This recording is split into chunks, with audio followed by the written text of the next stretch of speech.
I don't have to tell you things are bad. Everybody knows things are bad.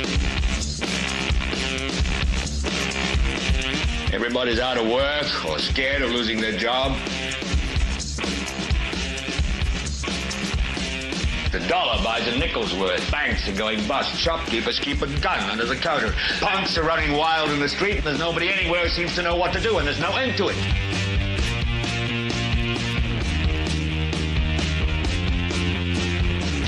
The air is unfit to breathe, and our food is unfit to eat. And we sit watching our TVs while some local newscaster tells us that today we had 15 homicides and 63 violent crimes, as if that's the way it's supposed to be. We know things are bad, worse than bad. It's like everything everywhere is going crazy, so we don't go out anymore.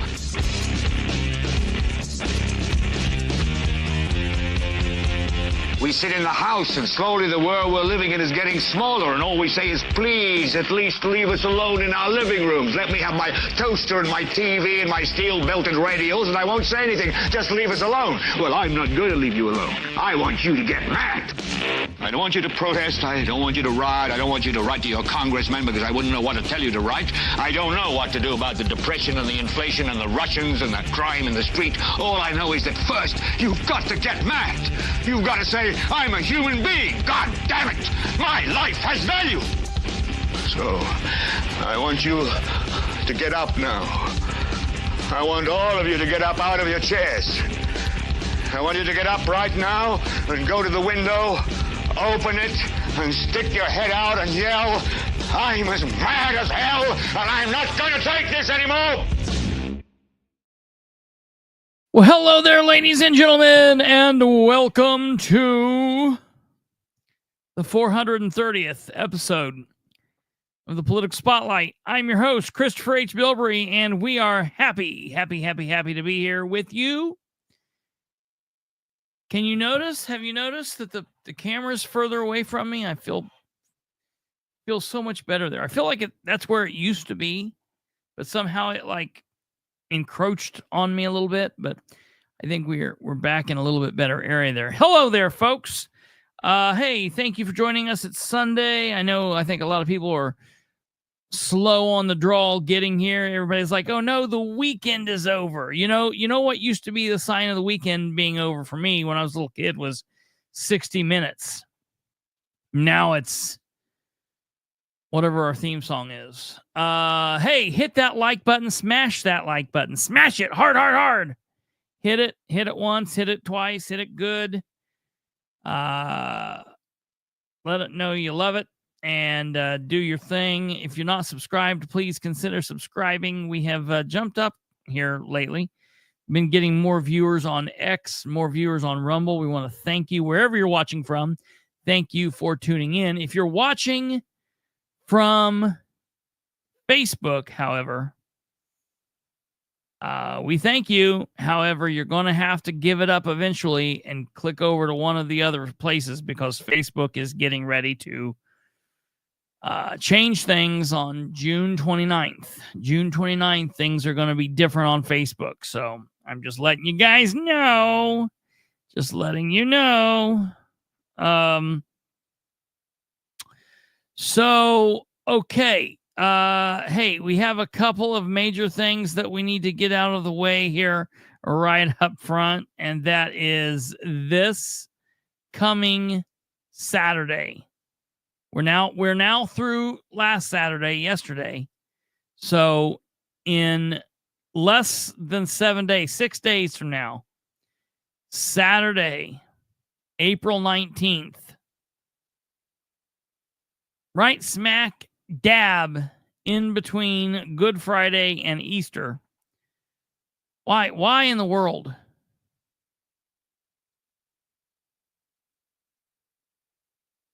Why in the world would these people be doing this on Easter weekend? It's ludicrous to me. Anyways, we got to take it when we can get it, I guess. 2025 legislative update with State Senator Scott Alexander, State Representative J.D. Prescott. I want to make a major announcement. When we announced this last time, the time was different. The time was 9 until 11. However, the very next day, they came out and said, oh no, the time's different now. The time is 8:30 until 10:30. So they've changed it back a half hour. Obviously, this just continues making it less welcoming for people. You know, whatever they can do to make it less welcoming. I feel like by the time we actually get here, it'll be like 4 o'clock to 6 o'clock in the morning or something stupid like that. Anyways, 8:30 to 10:30. Make sure you're aware. Make sure you update. There were some places that we were not able to get changed, and because I just don't know where all we share this out in the world. So please, please, if you're looking around the internet and you see people sharing this, make sure that it has the official correct date correct time of 8:30 to 10:30. If you see one that says 9 to 11, make sure you leave a comment or get back to me and let me know. We will also be there live streaming. And so for anyone that cannot attend, all you have to do is you go to our YouTube page, or you put in that link down there, bit.ly, PALU 041925, or you just take a picture of that QR code and it will get you right to it. So that's what you do. There's the thing. You can come on out and talk to them. You can talk to them about whatever is ailing your mind, politically speaking, on the state level. Property taxes, school fiasco, closing, any and all other issues, whatever you have. And I hope we pack this room, man. I hope we pack this room. We need to. We really need to. It's a big room. It's a really, really, really big room. And anytime we've been there in the past, we haven't used, but I wouldn't even say a fourth of it. Maybe a fourth. You know, they use, we could easily pack so many people into that room, and I hope we do it. So, it's something that people ought to do. That room needs to be loud too. Yeah. So what I'm going to do, I'm going to take my extra special microphones and we'll put one where I will do it tactically. We'll make it work to where they can be heard. So the room's going to be awful as usual because it's a great big, it's like a barn. But we will make sure that you guys can hear what's going on. Maybe I'll keep one of them on me and I will repeat the question that someone asks, because there's not really a way to get a microphone on everyone that's asking the question. So maybe when I hear the question, I'll repeat the question into my microphone, then we'll let them talk. We'll see how it goes. No, they don't. They do have a PA, but they don't have a PA. It's kind of a really weird. It's like a weird thing. But the PA makes it worse because for video and stuff, because it's echoing off. So I'm gonna get one of my microphones really close to both of them. We'll figure it out. We'll figure it out when we go. So besides that, if you live in Madison County, Kyle Pierce, as the doc was saying, Kyle Pierce has a town hall this coming Wednesday, the 16th at 6 p.m. And it will be at the Anderson City Library. And so come on out, attend, ask questions, pack the room. Again, the library's big over there. The room is big. So, okay.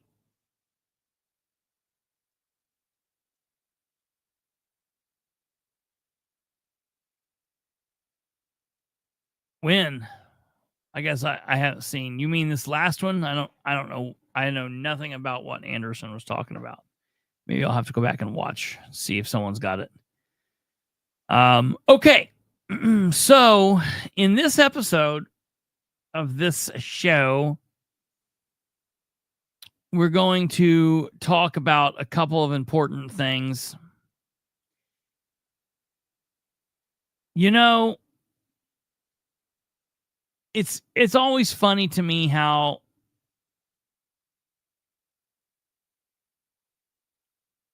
just how with the news cycle and how things happen and how things get dropped out and what goes on, and then you see people setting things up and how they try to spin it. You know, going into the weekend, the General Assembly was pretty much public enemy number one.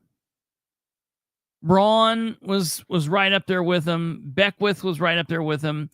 And now here we are. We go into Saturday. If you recall, Friday night, I was saying, if there's anybody that has pictures of Beckwith running around hobgobbling with Charlie Kirk,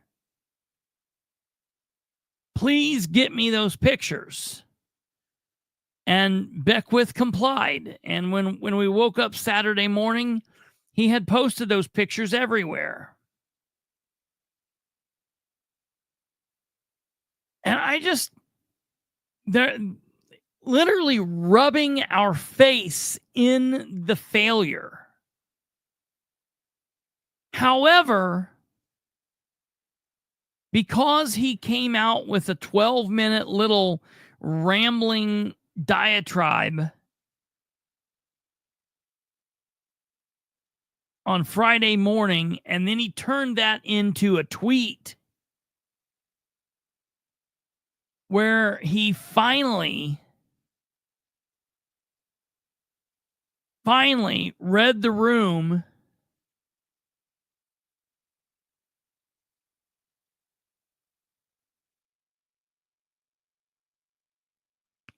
and was mad about this property tax thing. I don't buy it. I don't care. Too little, too late, bro. Like I don't get it. It doesn't matter. You didn't do it Monday. You didn't do it Tuesday when Braun's saying, this is a historic happening. I can't wait to sign. You didn't do it on Wednesday. You didn't do it Thursday. Charlie Kirk was too important for that. It took you 4 days.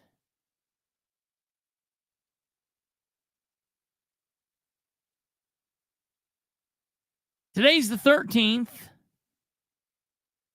Yesterday, April the 12th, he says, I've been on the phone all day with Hoosiers and government officials alike, talking about the Senate Bill 1 property tax bill that the legislator is sending to the governor. Nobody understands this thing, including me. Everybody understands it. Nobody understands the bill. We understand what it's going to do.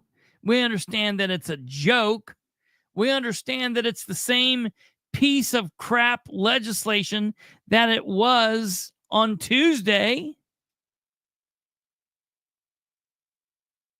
I don't care about damage control. There ain't no damage control. That's like an EF. That's like going and picking your dishes up out of the yard when an EF5 tornado hits your house. I don't care about that. That don't mean nothing to me. That's nothing to me.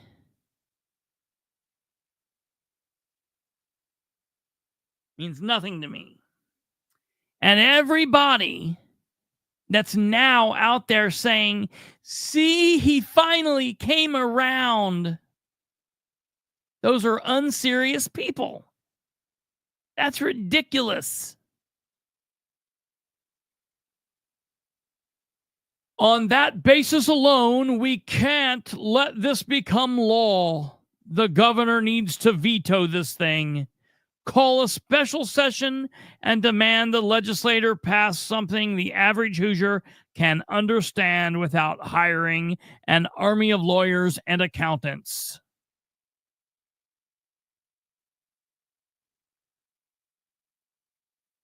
Too little, too late, bro. Too little, too late. Firefighters, that's just one person, man. Kyle Pierce heard that in one room. He's lost more than just the firefighters. They've really screwed the pooch here. Listen, everybody went into this election. Everybody went into this election that voted for these jokers, listening to the talking heads that they had picked up along the way, saying, this has got to be the first thing out of the gate. Property taxes has to be the first thing out of the gate. And if they don't do it first thing out of the gate, or they don't get it done, if it's not done in their first year, it's a one-term administration, period. Period.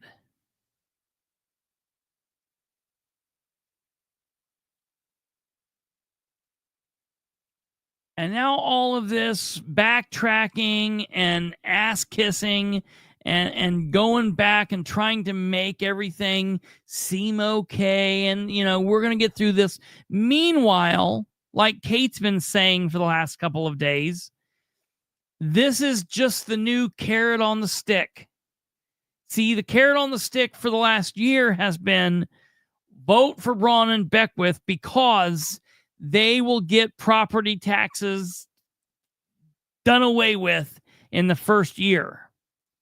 Now it is, you need us and you need our help for the next 3 years after this year, and then for the 4 years after, and possibly for the 4 years after that.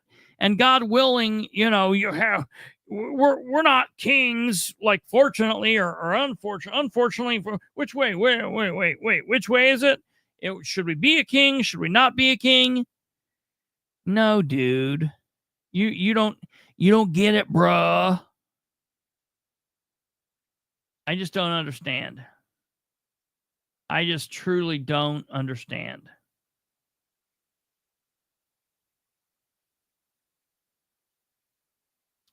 And then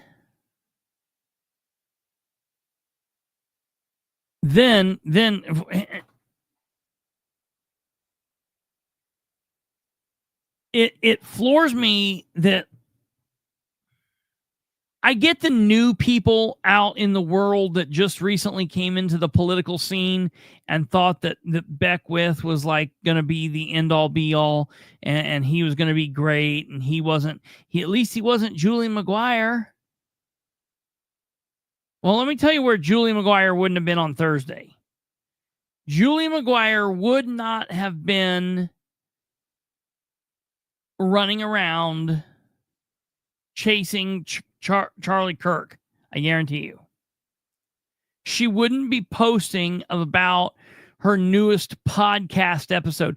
Everybody running around saying he's so transparent. He's the most transparent lieutenant governor we've ever had. He's posting all over social media, everywhere, always.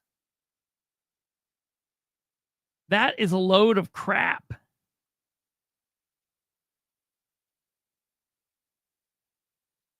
He's not talking about anything that is worth a damn.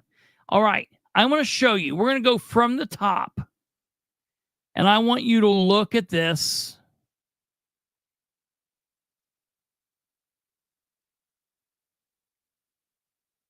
Ah!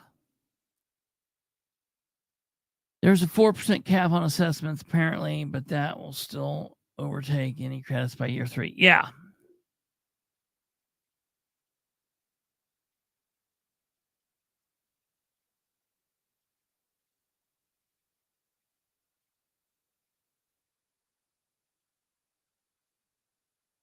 Yeah, right. Lord willing, 8 years to fix property tax issues.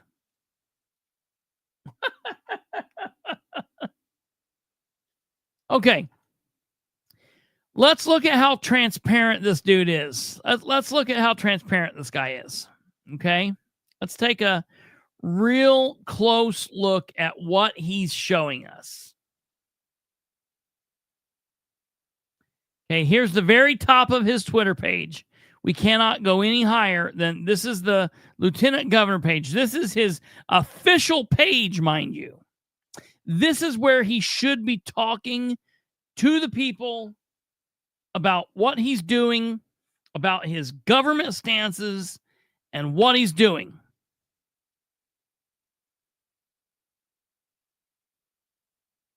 Okay.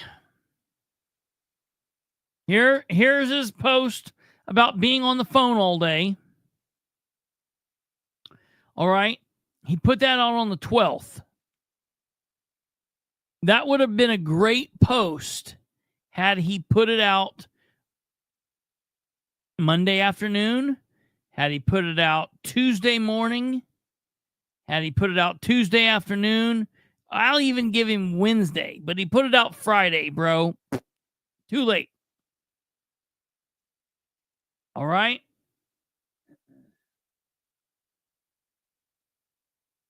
Look at what he put out just the day before. I want to commend Governor Braun for prioritizing and fighting for a meaningful property tax relief.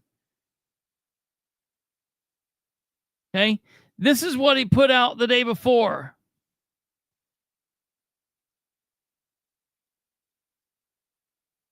He wasn't fighting. He was wishy-washy and didn't know which way he was going. All right. That's on the 11th. That's the day before. Okay. Go back. Let's get to the top. Okay. The day before, the same day, he posts about this deadly Palm Sunday tornado outbreak of 1965. I'm okay with that post. But then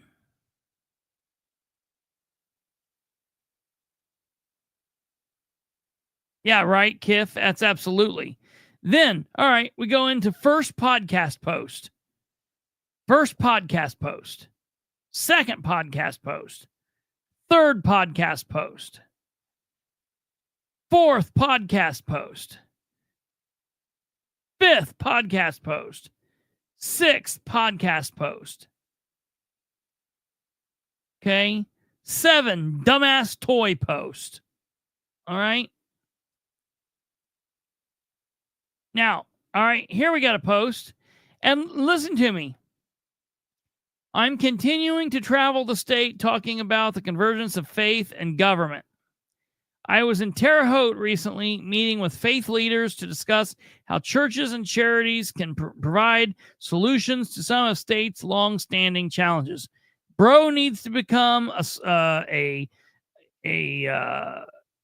social worker, a religious social worker. What's the date on that post? April 9th. Oh, April 9th. Okay. What day did they vote this monstrosity through the House? What was the date? The 7th. 7th. Okay, so we haven't quite gotten there yet. Let's see what he has to say on the 7th. Yeah. Let's say, okay. Yeah. Sorry. Well, but no. But still, this was the day that on the 9th was the day that Braun came out and was like, "This is a wonderful thing. I'm asking the Senate to get it to my desk next week." So Beckwith could have said, "No, Governor, what are you talking about?" But, traveling the state in his $88,000 monstrosity with 3 moonroofs. Yeah, right. All right. You can read more about his faith-based initiative. Okay. Now, here's talking about executive orders. All right. I'll be honest. This is like the first actual post where I've seen him saying anything about government. And really all he's doing is recapping something that Braun did. He's not talking about anything that he's been doing. All right. There's the second thing. All right. Now, here he shares this. All right. So here's a post. Okay. Well, wait. All right. So look here. Now we're back to the podcast. Podcast.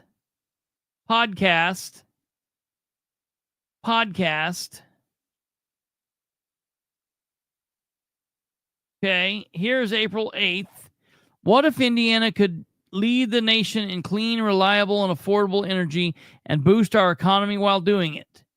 All right. I'm okay with this. This is so we've got like 2 posts that are like kind of government job related. Okay. But then we get back to the podcast.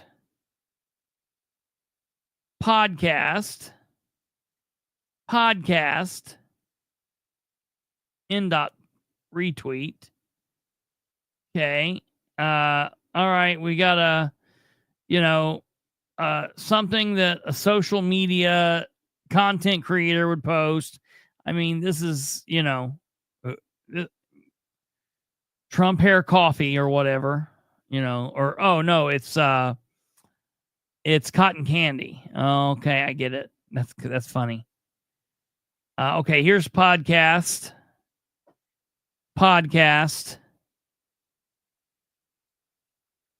And here's the 35-second clip of him running around the state house. Information and talking the about resources. Indiana. Oh no, that's him talking about Indiana 211. So that's informational. Okay. Here's a speaking engagement. So we'll call this. We'll brave this and call this step 4. Oh, we're April 3rd. Wait a minute. So let's get back up to April 7th and see. We missed April 7th.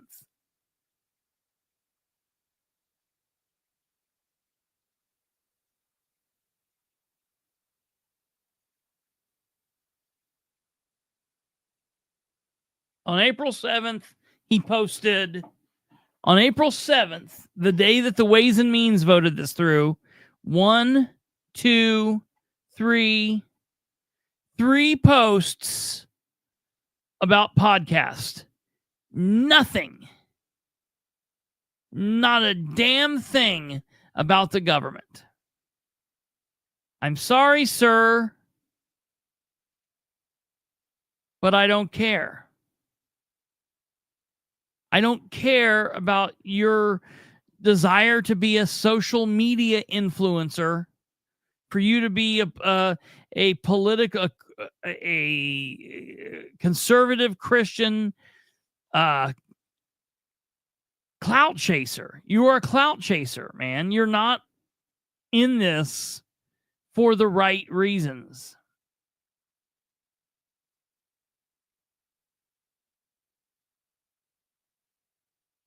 Yeah.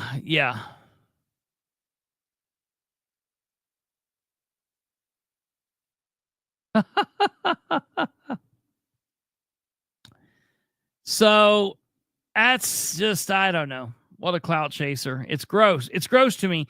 And now I know we're going to have to hear for the next week how he's really done a great job and he stood up to the governor. This is, you know what this is? This is the same thing last week when Kendall and Casey were talking about J.D. Prescott voting for Senate Bill 1 and Amendment 45 in the Ways and Means Committee. And Casey kept saying, well, do you think he passed it through so he could vote no on the floor? And Rob's like, no, what the hell does that mean? That's exactly what this is. Because remember, we said, here's the deal. I could see JD doing something like that because he's taken a ton of shit. And then now going in and being like, no, I voted no. And I said, no. If he does that, I'll call him out bigger because now he's not standing behind his vote. That's the same thing with this Micah crap. Micah didn't say anything. He said nothing. Monday, Tuesday, Wednesday. Finally said something kind of questionable late Thursday, and then he made a statement Friday morning that was confusing, and then on Saturday he said veto it. Finally on Saturday he's like, yeah, he's got to veto it.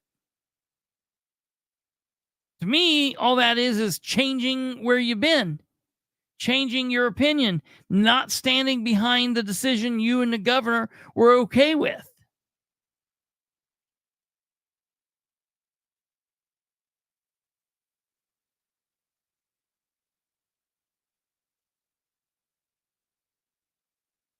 Beckwith is not doing what I want. No. Beckwith is not doing what I want. Beckwith does not have the proper instincts. Beckwith's instincts on Monday should have been to trash the Ways and Means Committee for being absolutely ignorant for voting that through, and for questioning his pal, J.D. Prescott, for lying to the people at the rally and for lying to the citizens for the last 6 months. But he didn't do that. He was going on and on and on about podcasts. That's what he did. That's what his first instinct told him to do. And then on Tuesday, when it got voted through for its second reading,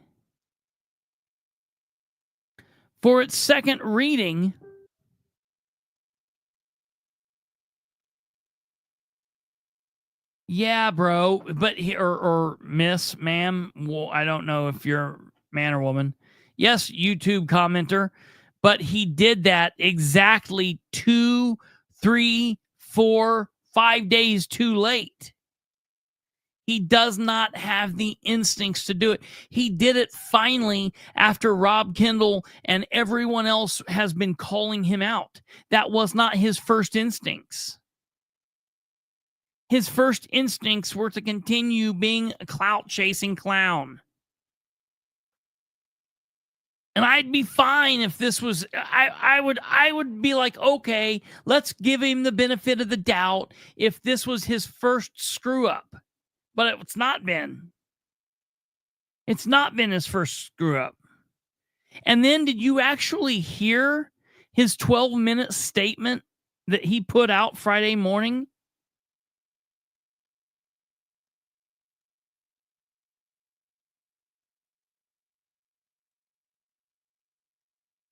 Yeah, Kiff. Dan Elliott is riding tall. Dan Elliott is a true man about with this. Well, go listen to his 12-minute statement where he basically his 12-minute statement where he announces he's running for governor either in 3 years or in 7 years, and the only way this is going to get fixed is if we continue fighting the fight for the next 3, 4, 5, 8, God willing, 12 years. And then if we all figure out how to go in and tell our local officials that the state could fix this in one fell swoop, but that wouldn't be right. What we need to do is we all need to go tell our state and local, our local officials how to budget better, because that will be fine. If we can't get the state to do what we want to tell them to, why does he think that we're going to get the locals to do what we want them to do?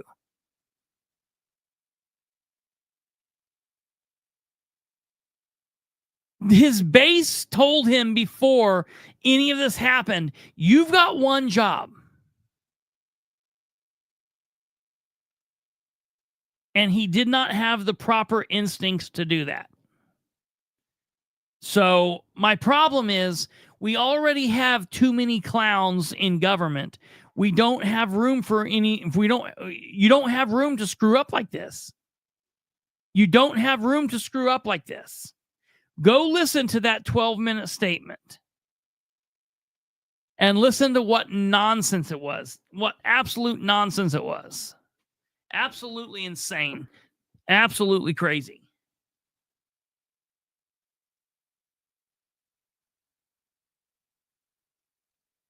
So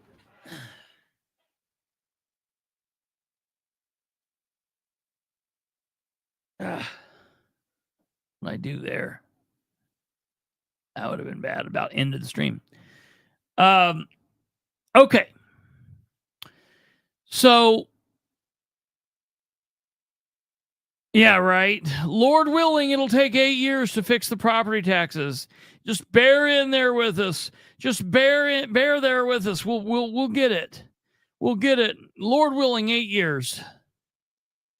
Well, you know, you had the first year to do it. You had one run. And look, Braun can't control the legislature. Beckwith can't control Braun.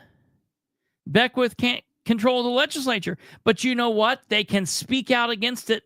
I've seen it done. I've seen counselors die fighting something 1 to 8, 1 to 7, 1 to 4. All the time. 1 to 2. I've seen elected officials, public servants, go down fighting for a cause. He could have been coming out and saying, no, Braun, this is disastrous from day one. He could have said, why are you calling this historic? This is horrendous, not historic. But he chose not to do that. He doesn't have the instincts to do what he needs to be done. He doesn't have the instincts to do what he told the base he would do. He doesn't have the instincts to do what the grassroots people thought he would do. He just doesn't have them because he's not there for government. He's there to go viral. All he cares about is going viral. And that just can't cut it. That's not going to cut it. He's trying too hard to be Donald Trump or trying too hard to be Ryan Webb. That's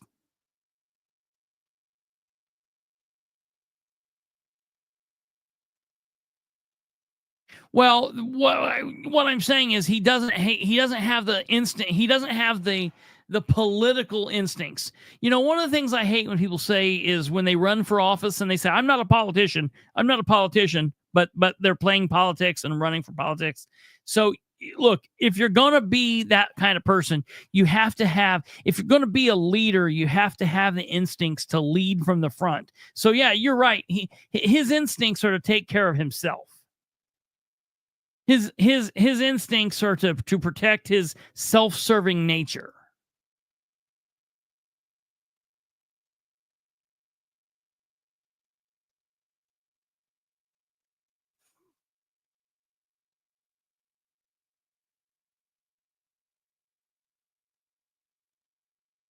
Lisa, it's horrible.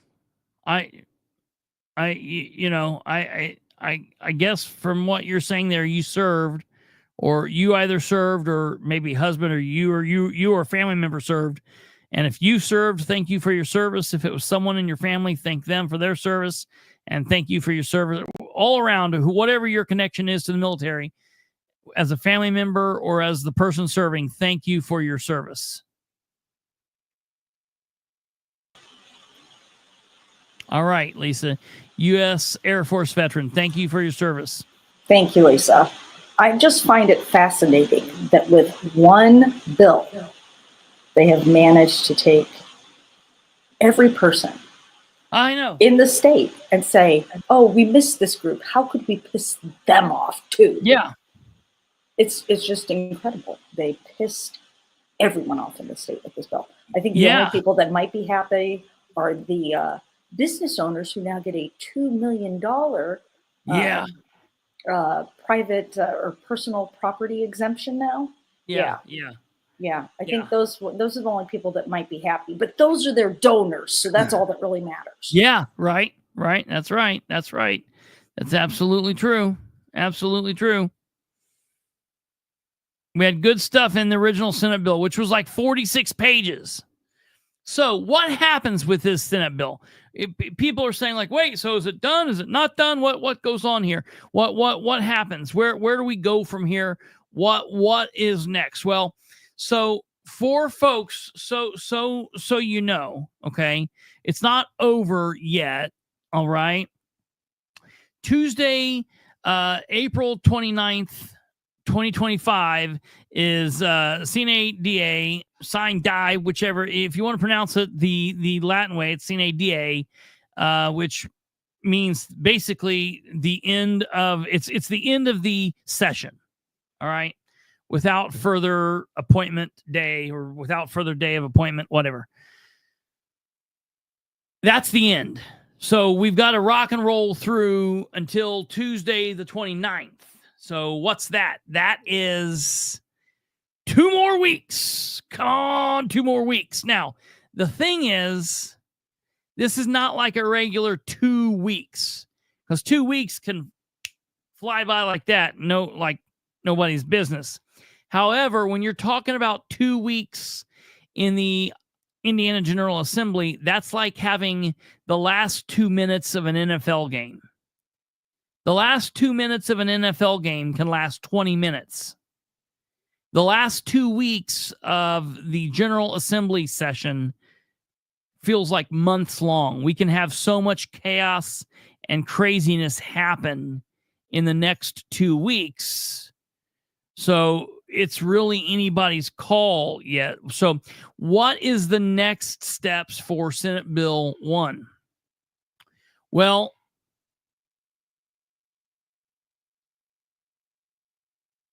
yeah, no, you're correct. That's so walking everyone through knowing just kind of what's happening here. So basically, in this step, the Indiana House has passed the Senate Bill 1. Bill heads back to the Senate for final action. As Lisa has said, there will be no conference committee with this, so it's basically done at this point.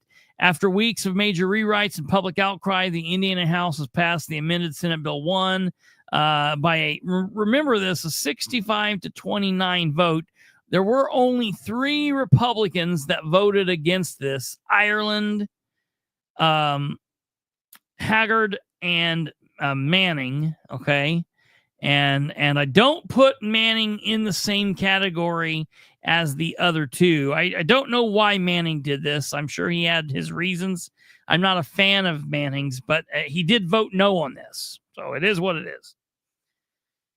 Although the amended bill doesn't fully align with Governor Mike Braun's original property tax relief plan, House Republicans argued their version saves Hoosier homeowners $1.4 billion in property taxes over the next 3 years. Roughly 2/3 of Hoosier's homeowners will pay less in property taxes, so they say, in 2026 than they will in 2025 under this plan. Again, according to Todd Houston, which we all know he doesn't lie, right? He says, I think we found that balance. You hit the sweet spot where everybody's cranky on every side of the issue, but they should be pleased with the type of support we're providing. They keep thinking this is a win because that's like a thing that they say, like lawyers say, and when you're in court, if you're suing somebody, if you're in a lawsuit, and everybody walks away a little pissed off, you know, that old adage, then it's probably a good thing. That's not true with this. This is not right. When we have a super majority of Republicans who are supposed to be conservative minded, fiscally at least, you know, if whatever, this should be an easy thing to do. However, those Republicans are only concerned about their power, their money, their chances of staying in office and getting more power and more money. And that's why you have this to happen. Okay. Absolutely horrible. Lisa says, under the proposed plan, disabled veterans will receive the same property tax credit as all property tax owners in the state, plus an additional $250 credit. But how does this reflect the original spirit of the benefit? The original property tax deduction was designed to specifically to ensure that the disabled veterans, where do we go with that? Hold on here. I'm trying to figure out where we were. Designed specifically to ensure that disabled veterans, especially those who are totally disabled, paid little or no property taxes in recognition of their service. The new credit falls far short from that commitment. And listen, I'll be honest here. I'm thankful for your service. I wish we could give you another kind of recognition, and none of us paid property taxes. None of us should be paying property taxes, and we could give you some form of other deduction. But this is completely nonsensical, and specifically, if that was the commitment and we're not reaching that, that is a failure. Well, and the other thing is that they keep touting this $300 credit. It is not a $300 across the board credit. It is 10% of what you pay in property taxes up to $300. And I need to check into the $250 credit if that's an across the board or if it's also a percentage. Right. Just the whole, and up to $250. So it's even worse than that.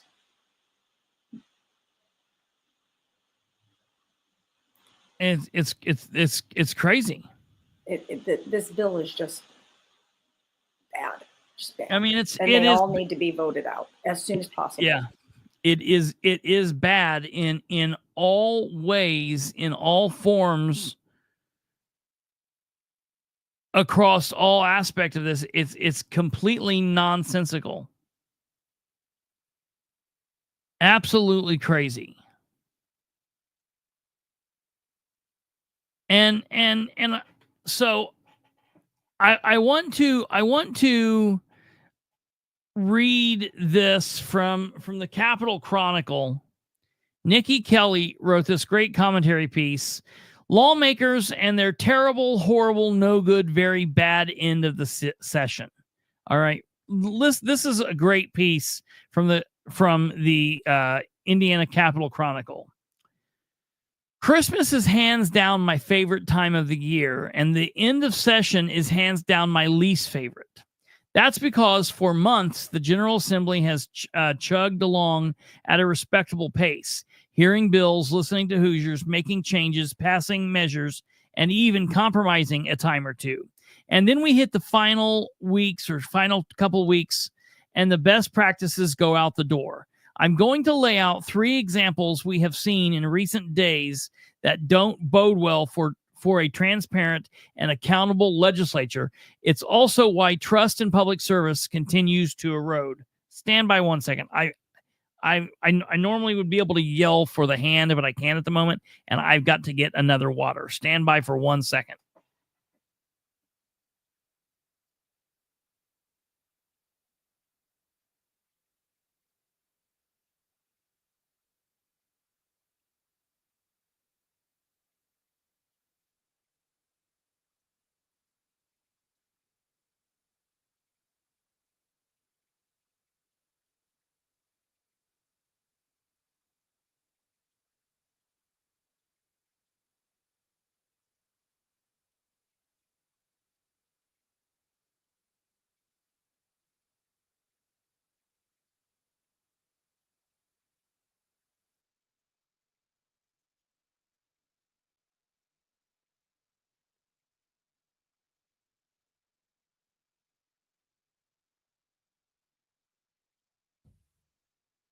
All right. Sorry about that. With all the reading I needed to get a water. Okay, hold on here. Blow this up so I can see it. Okay. First, the now massive property tax measures. Senate Bill 1 was 46 pages when first introduced by Governor Braun as a reset plan to help homeowners. You understand that? Listen to this. 46 pages. It grew under Senate Republicans to 91 pages. And after House Republicans made a series of amendments, it then grew to a stunning 355 page document, which I think honestly is not right. I think it's actually bigger than that, but we'll go with what she says.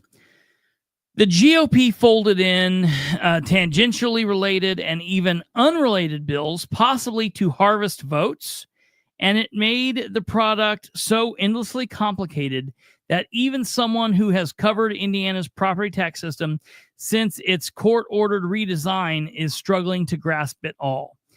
It now includes a bill that was moving just fine on its own, Senate Bill 518, and it looked as if it was an easy win for the GOP. It provides property tax sharing in some local school districts for public charter schools. It's a perfectly good debate to have on its own, but now the measure is in the bill, which means Democrats didn't support it. An amended version also had a long-sought business tax break via a phase-out of the business professional property tax. This came even though the purpose of the bill was long said to be giving homeowners relief from massive assessments and bill spikes. Cooler heads prevailed on a second reading, though, and the elimination was removed. Oh, yeah. The bill dissolves a school corporation in Randolph County that has almost all virtual students, which has nothing to do with the original intent of the bill. Heck, the bill isn't even titled property tax relief anymore. It's now local government finance. You understand how ridiculous this is? Second, reviving unpopular ideas that already failed once.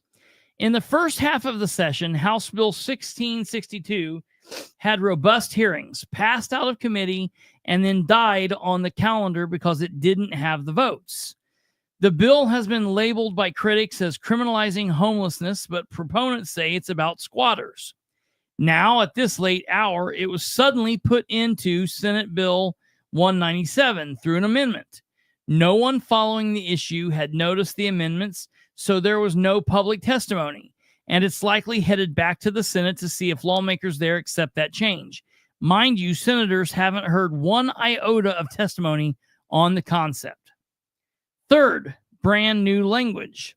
When we're in the fourth month, but we're still introducing language that has never passed committee, several bills filled out at the onset were bans on advertising marijuana.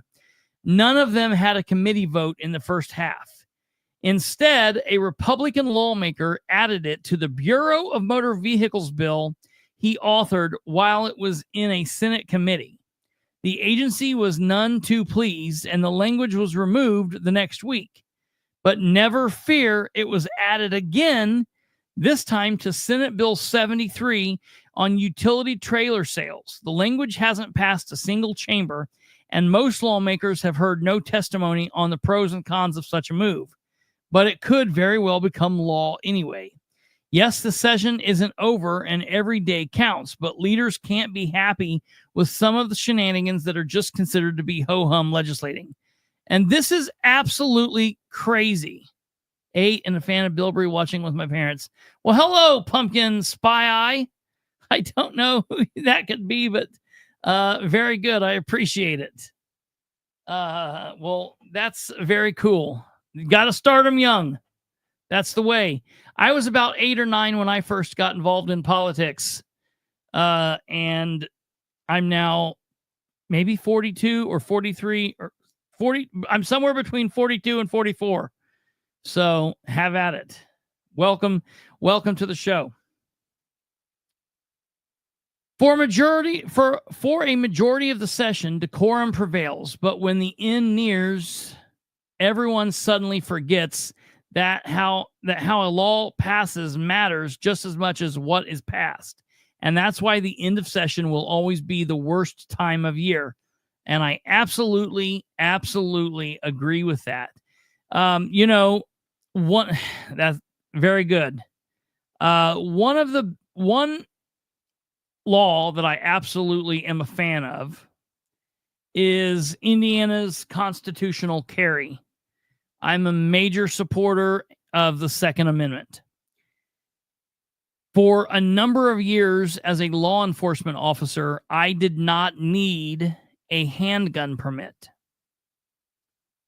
The fact that I was a sworn law enforcement officer gave me my authority to carry a handgun while on duty and also while off of duty.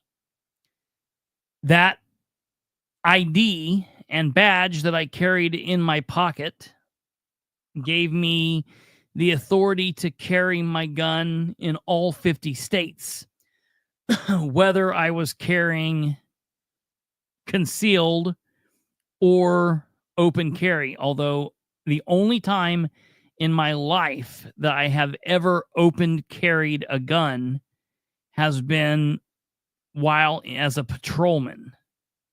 That's the only time in my life I've ever opened carried a gun. I don't see the need to open carry. I'm always very open about it. If you choose to do it, have at it.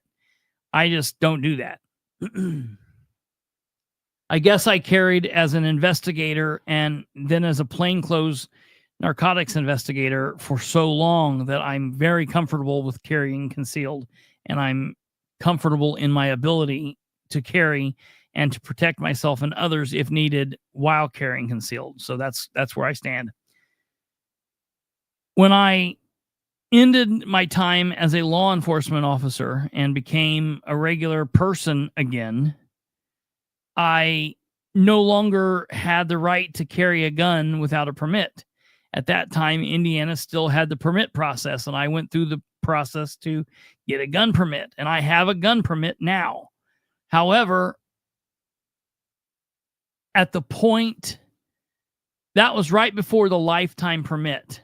So my gun permit actually expired the year I think that they were talking about the permitless carry, the constitutional carry.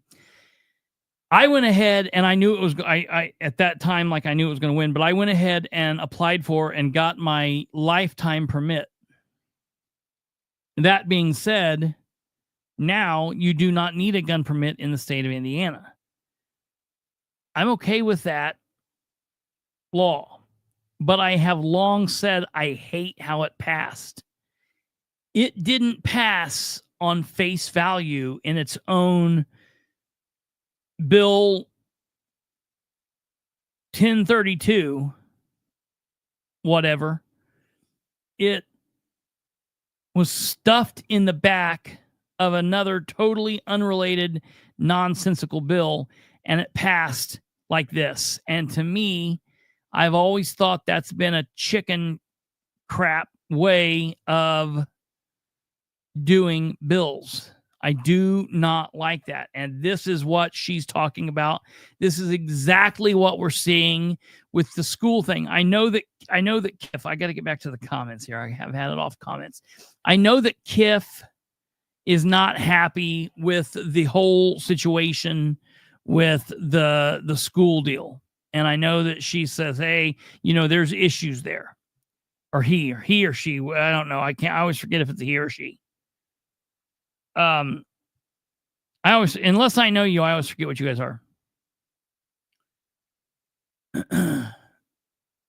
That being said, there are people here that do not support it and are very pro the school. Whichever way you go about it, it should be allowed to have its commentary and its pros and cons, and it should be allowed to be debated. It shouldn't be stuffed in the back of a completely unrelated bill and voted on that way just to get a couple more votes to allow another bill to pass. That is not the way that government was designed. It's gross. It is not transparent. There's no accountability there. And this should not be a way that lawmakers should behave or should be allowed. This should be illegal to do this.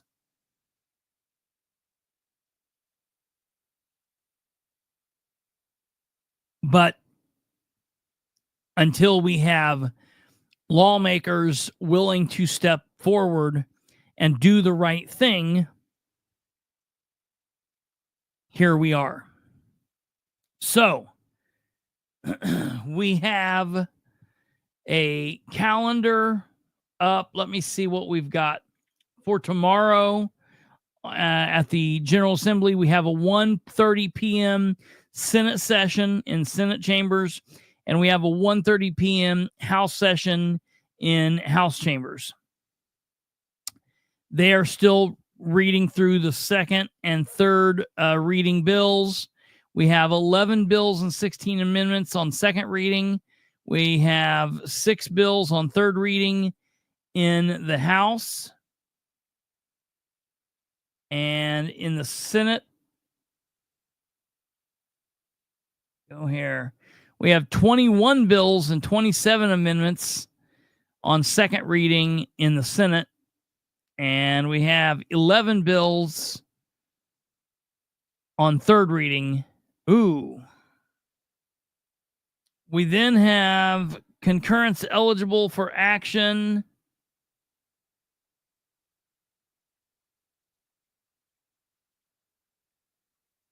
Let's see, what are we doing here? Senate Bill 1, but did we say that it's already done?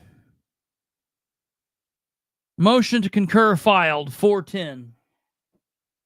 Okay.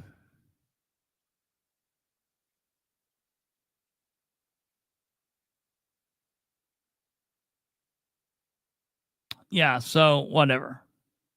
That's that. Let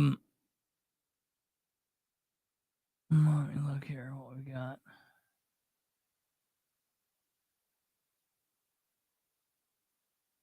Yeah, okay.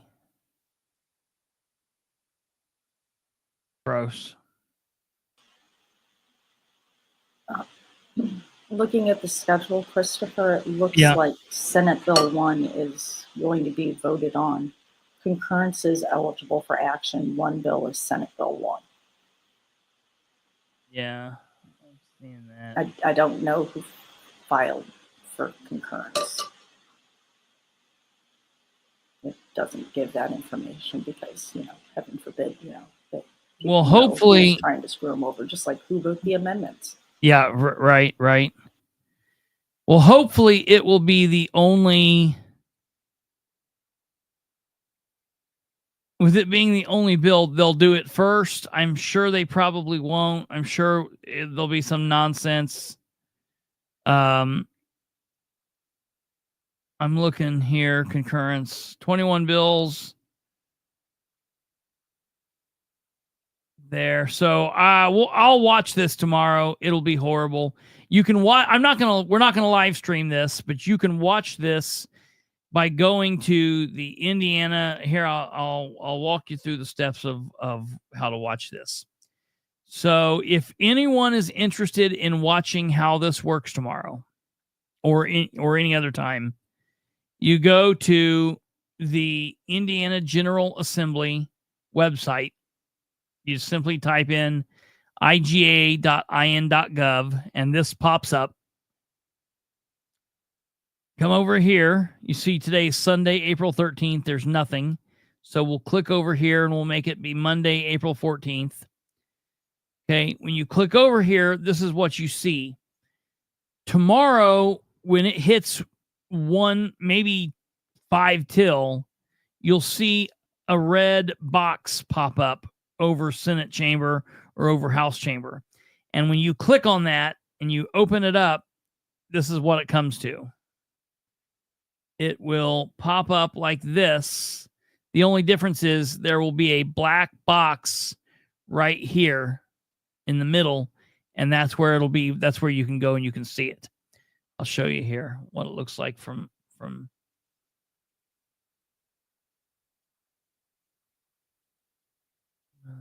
go here.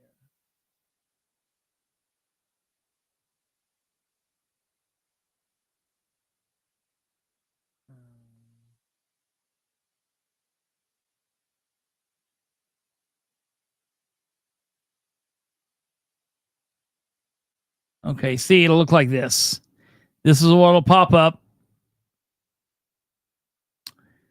And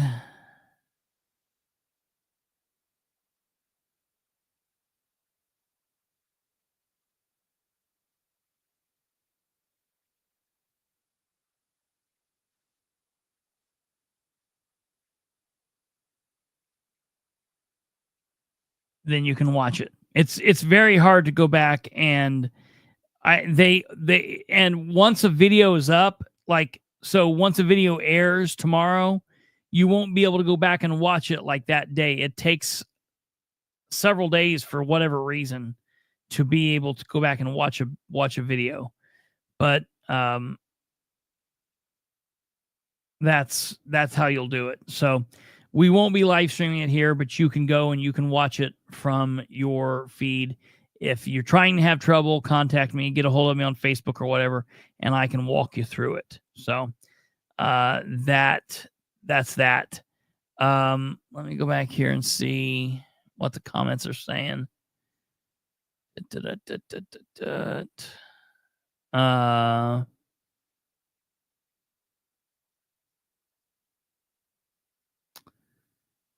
So yeah, we don't know who filed it, Kiff. I don't know. Well, I'll try to reach out to some people tomorrow and see if I can find out who did. I don't know, but yeah, I think it's bull crap that they don't show that. So we'll have to see what goes on, man. I don't trust Beckwith. I apologize. I've got a lot of good friends out there that I think are still hanging on and are still part of the whole grassroots movement, but I really hope they see the light before he really breaks their heart, because I feel as if it's just a matter of time. I really was hoping that Kendall was seeing him for who he was, and he seemed like he was going that way for a minute, but I kind of feel like in that power dynamic, I thought that maybe Kendall would buckle under the weight of the office, and Micah would be the more powerful dynamic. But I think with what we've seen now, that's went the other way. I think that Micah is the one that will buckle, and I think that's probably part of the reason why he's done what he did. And so I don't know. We'll have to see when he screws up again, and he will screw up again. Will Rob call him out like he did this time? So I appreciate it. But then now we're seeing him kind of falter. So time will tell. I don't know. I just know for me, and we've had the person on here saying, oh, he's doing what you want him to do. I apologize. He's doing it, but it's too little too late. Too little too late. I'm sorry.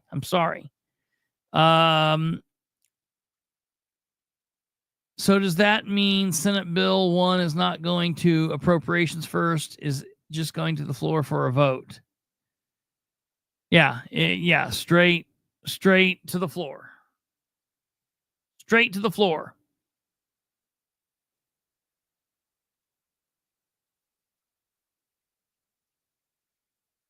Straight to the floor. Take it to the floor. It's going right there. Straight to the floor. So the school, I'm going to tell you tomorrow, all of the Red for Ed people are going to the school, and I know that people feel all kinds of different ways about them.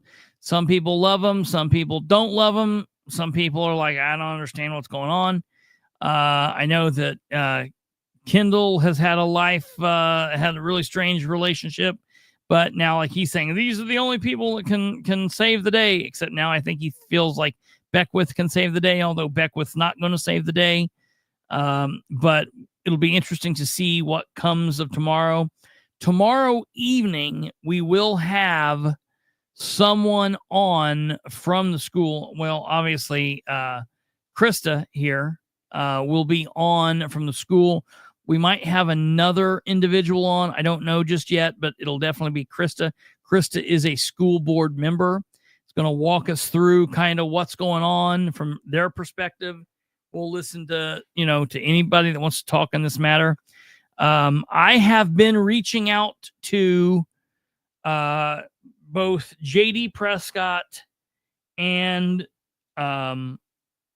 Scott Alexander. I've been attempting to get in contact with both of them since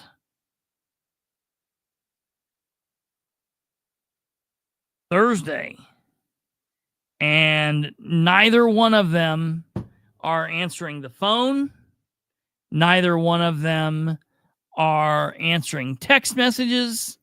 Neither one of them, well, Scott Alexander is not answering when I tag him on Facebook. Prescott's not answering when I tag him on Twitter. And Alexander's not answering when I message him on Facebook. So I've tried 3 or 4 different ways. I've called private phone numbers for these gentlemen. No answer. I've called their office. No answer. So this is just par for the course. While I am not specifically a constituent of Prescott's, I am a member of the media, and I am specifically a constituent of Alexander's. So I'm kind of disheartened by the fact that they are choosing not to respond. And I'm asking them like serious questions. So I ask if, for example, yesterday I asked if they could confirm that the legislative update had been moved from 9 to 8:30. Didn't get a response from either one of them. I asked both of them for a comment on why they both feel that Senate Bill 1 is a good thing. No comment. I then texted them and said it is unacceptable that neither one of you respond, just FYI. And then I've asked a couple of other questions that I'm going to keep close to the vest for a moment and see what goes on. I will be giving you this information later on. I will tell you that today,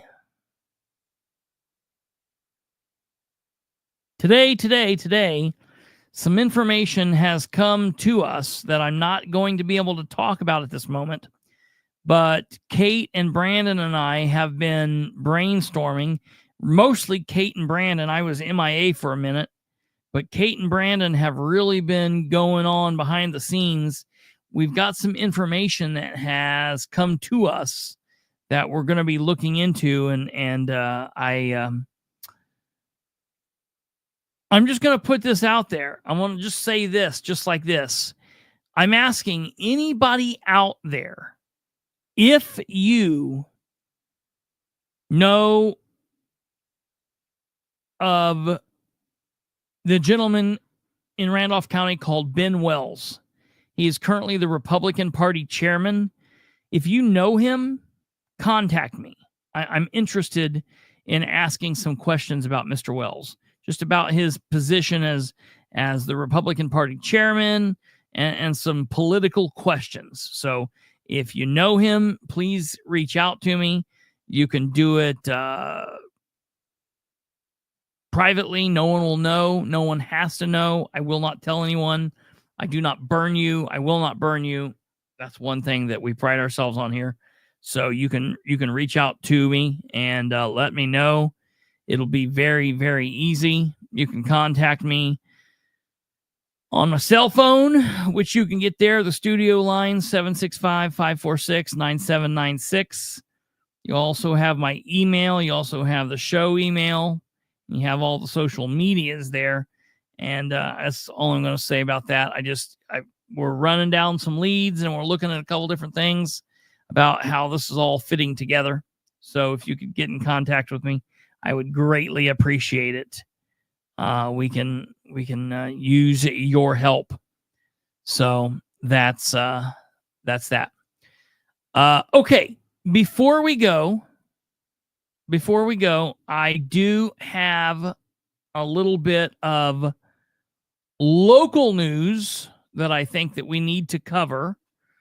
I had people that were reaching out last week and asking about it. And I know that pretty much everybody covered this. It's been talked about on social media, and everyone pretty much has dealt with this issue. But I know Alva talked about it,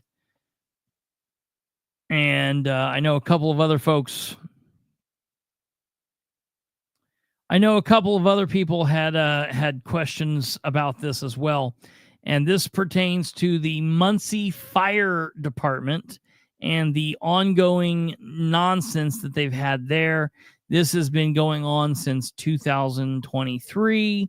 We've had allegations of a fireman cheating in his position as an instructor with new recruits, and we've had all kinds of things going on. We've had an instructor that has been off work for a firefighter that's been off work for the better part of 2 years, which is just insane. And really what's crazy to me about this, one of the craziest things about this fire department situation is the fact that just last Monday, we had the city of Muncie mayor's administration, the mayor and his department heads, his controller and deputy controller, and the police and the fire were going to battle kind of with the Muncie City Council and with citizens in the community over opioid settlement money. They were fighting over this money. Now, some of you might have been like, how much is it? Like millions of dollars? No, they were fighting over $500,000. Now, when I say only $500,000, that's a lot of money. But it's not a lot of money when you compare it to, you know, the police and fire budget or the entire budget of the city of Muncie, or when you compare it to the complete amount of opioid settlement money that we're going to get over the next 20 years. $500 is a drop in a bucket. 500,000. It's like, what's this going to do? Really, it's going to do so little. It just almost seems asinine that's what they're wanting to use it for. It would, to me, seem so much better to keep it where it's at and use it as a whole in funding, addiction, counselors and programs and yada, yada, yada.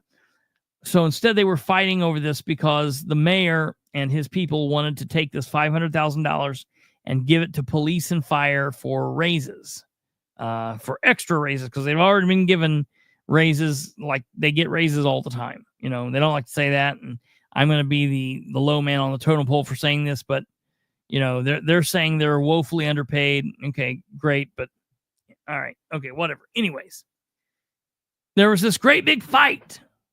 They talked about it for 2.5 hours in a council meeting. $500,000. Meanwhile, according to city salary records obtained by WTHR's Channel 13 Investigates, fireman Troy Delaney has collected $138,000, $138,416.61 to be exact, simply to stay at home for 2 years. He's not answered a call for service. He's not put his self in harm's way. And he, this big ordeal that's been going on, he's just been sitting there chilling out, making $138,416.61 over the last 2 years. Those same city records also show that the Muncie Fire Department, because of his paid administrative leave, they have had to pay approximately $151,000 extra in overtime simply because he hasn't been at work. So if you take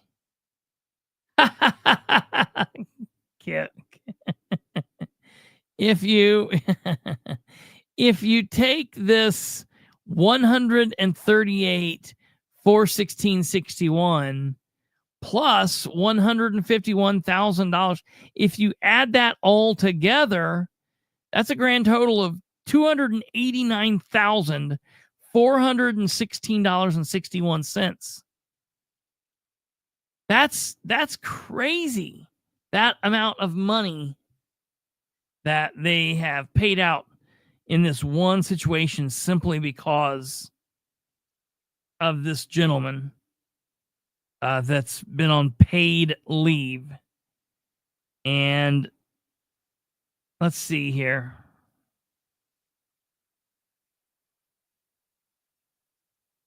That's just $210,500 short of the amount of money that they needed for the opioid settlement. So it's just, it's not, these things have nothing to do with each other. I'm just putting it in comparison.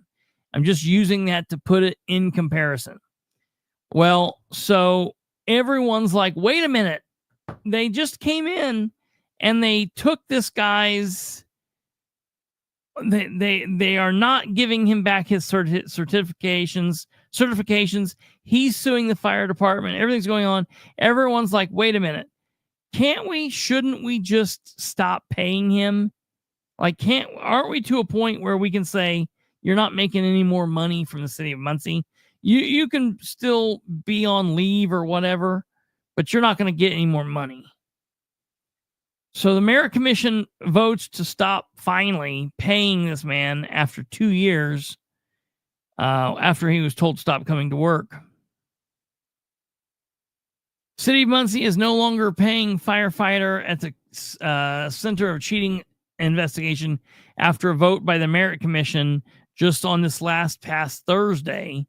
Muncie Fire Department Captain Troy Delaney has been on paid administrative leave, accused of leading an exam cheating scheme since May of 2023, and he's been collecting his full salary the whole time.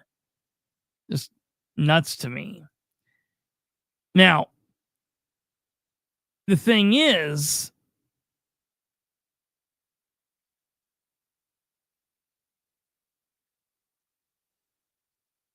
they are now talking about whether or not they're going to fire him. And just like anybody else part of the union, he gets this, he's got due process coming to him. But it's like, let's start this process already. Like let's go through this and be done with this. So that is coming there. I know Alva wanted this talked about because this is something that's been popping up. He asked about this the other day. For those wanting to know why he's been paid, following the cheating allegations, the Muncie Fire Department placed Delaney on paid administrative leave. That occurred on May 25th, 2023, pending the results of the investigation by the Indiana Department of Homeland Security. That investigation concluded Delaney orchestrated a prolonged cheating scheme. That investigation concluded that Delaney orchestrated a prolonged cheating scheme in which he pressured coworkers to give him test questions and answers from their certification exams at the state level, so he could then give those to others. And they determined that that was a violation of state rules. The findings prompted the state EMS director and the Indiana Board of Firefighting Personnel Standard and Education to announce the revocation of Delaney's firefighting and EMS certifications. But rather than ending the case and announced revocations were just the beginning of the lengthy appeal process, Delaney appealed the regulator's findings and punishment to an administrative law judge. Following a day-long hearing, the judge determined that the state investigators and the attorneys did not successfully prove their allegations of cheating, and she recommended that Delaney's firefighter certification not be revoked. The Indiana Board of Firefighters Personnel Standards and Education then ran their investigation into that process, and they rejected the administrative law judge's recommendation. The board instead moved forward with a 3-year revocation of Delaney's certifications. Paid leave changed to unpaid. So now, because of this, while he's off for these 3 years, apparently, he's going to be unpaid. However, they are going to start the process, and I believe that we'll see it pretty soon, to terminate him. So that's where we stand on that.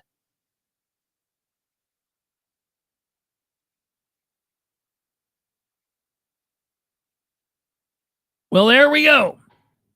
There we go. Kiff just let us know. That's good to know.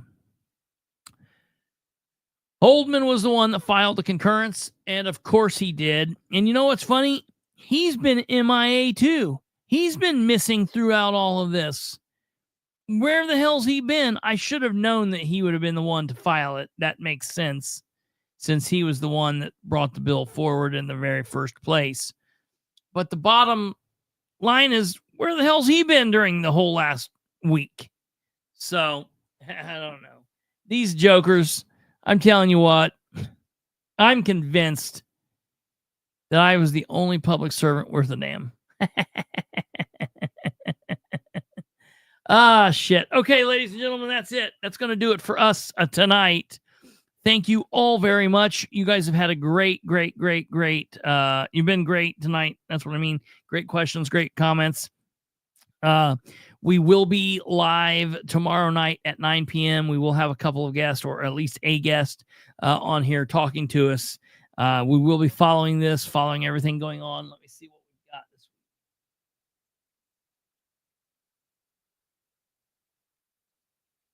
Slow week as far as everything going on. Holdman's been with Diego. Something tells me that's probably not the case.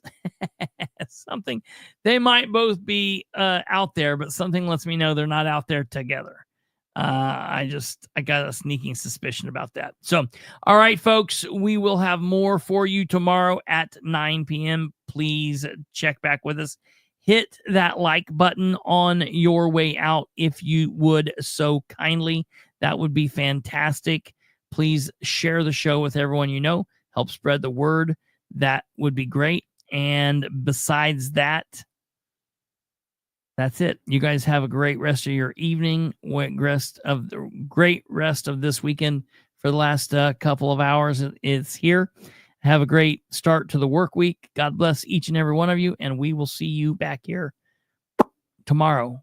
Good night.